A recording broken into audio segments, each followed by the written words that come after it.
اگر ہم اکابر کی زندگی دیکھیں تو وہ اتباع سنت سے سرشار. حضرت رشید احمد گنگوہی رحمۃ اللہ تعالی علیہ آخری عمر میں آنکھوں کی بینائی ختم ہو گئی. ڈاکٹروں نے لا علاج کر دیا، لیکن آپ معمول کے مطابق رات کو سونے سے پہلے جو طلباء خدمت میں ہوتے ہیں ان سے سرما منگواتے، 3 سلائیاں لگاتے. طالب علم کی مزاج ہوتی ہے، وہ پوچھ لیتے ہیں. تو ایک دن جو خدمت میں تھے انہوں نے پوچھ لیا کہ حضرت آپ کی آنکھوں کی بینائی تو ختم ہو چکی، ڈاکٹر لا علاج کر چکے ہیں، پھر بھی آپ باقاعدہ سرما کا استعمال کرتے ہیں. فرمایا کہ بیٹا میں سرما اس لیے نہیں لگاتا کہ میری آنکھوں کی بینائی لوٹ آئے، میں اس لیے لگاتا ہوں کہ مجھے محبوب پیغمبر کی اتباع نصیب ہو جائے. یہ ان کا جذبہ تھا. اب سوچیں ان کی کیا سوچ تھی.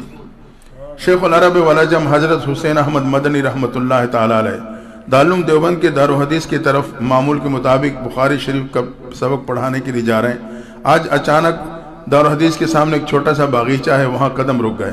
دائیں بائیں نگاہ کو گھمانے لگے. تو نبا دوڑ کے حضرت کسی کو تلاش کر رہے ہو؟ ہاں میں مالی ڈھونڈ رہا ہوں.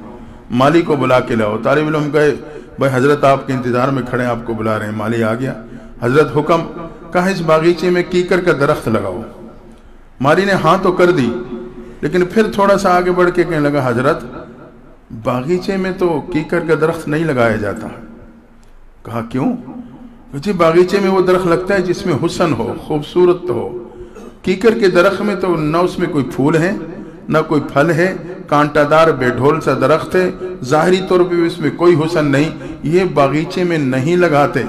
آپ نے فرمایا میں کہہ رہا ہوں اس کو باغیچے میں لگاؤ. اس نے قدم پیچھے ہٹاتے ہوئے کہا کہ حضرت حکم کی تعمیل ہوگی. آپ دارالحدیث میں پہنچے، بخاری شریف کے سبق پڑھائے، فارغ ہوئے، طلباء جمع ہو گئے. حضرت خلاف معمول آج یہ صورتحال ہم نے دیکھی. آپ نے فرمایا ہاں بیٹا میں نے احادیث کو روشنی میں محبوب پیغمبر کی زندگی کو پڑھا ہے، تو میں نے دیکھا کہ حدیبیہ کے مقام پر جس درخت کے نیچے میرے محبوب تشریف فرما تھے وہ کیکر کا درخت تھا.